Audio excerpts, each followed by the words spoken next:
اونچی نعمت کہا جاتا ہے تو اس سے مراد ہے کہ دل کا سکون، اللہ تعالیٰ کی مدد، اللہ تعالیٰ کی محبت اور عذابوں سے چھٹکارا۔ جتنی بھی اونچی نعمتیں ہیں اللہ کے آگے رونے اور مانگنے سے ہی ملتی ہیں۔ جتنے بھی اللہ والے ہیں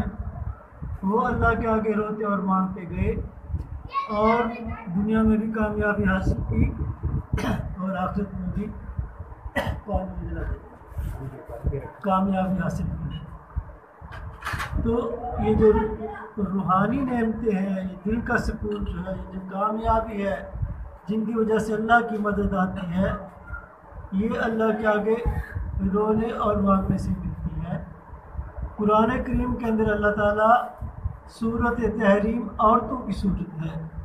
اور عورتیں بھی ایسی ویسی نہیں، بہت اونچی عورتوں کی مثالیں دے دے کے سمجھا رہا ہے۔ شروع یہ ہوتی ہے حضور اکرم صلی اللہ علیہ وسلم کی ازواج مطہرات سے، اور یہ صورت جو ہے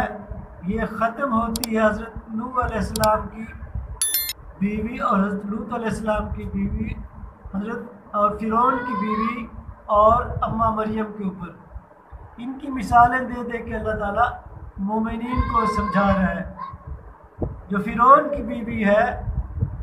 وہ بہت اچھے ماحول کے اندر رہ رہی ہے، ہر طرف سونے چاندی کے انبار لگے ہوئے ہیں، کسی چیز کی کمی نہیں، عیش و عشرت ہے، بہت خوبصورت محل ہے، ایک چٹکی کے اوپر بہت سارے خادم اور خادمائیں حاضر ہو جاتی ہیں، نعمتیں ہیں کہ ہر جگہ موجود ہیں، جسمانی نعمتیں، کھانے پینے، رہائش، ہر وہ چیز جو انسان تصور کرتا ہے اس محل کے اندر موجود ہے۔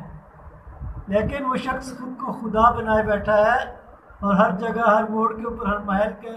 گیلری کے اندر اس کا بت آویزہ ہے۔ ایسے ہی ماحول کے اندر اگر وہ چاہتی تو وہ اپنی زندگی کا کمپرومائز کر لیتی ان تمام عیش و عشرت کی چیزوں کے اوپر، اور اس آرام دہ زندگی کے اوپر وہ ملکہ تھی، لیکن اس کی محبت اللہ اور اس کے رسول کے ساتھ لگ گئی تھی، تو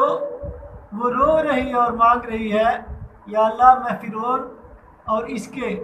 ظالمانہ اقدامات سے برات کا اظہار کرتی ہوں، تو اپنے جنت کے اندر اپنی ہمسائیگی میں مجھے ایک چھوٹے سے جھونپڑے کی جگہ عطا فرما دے۔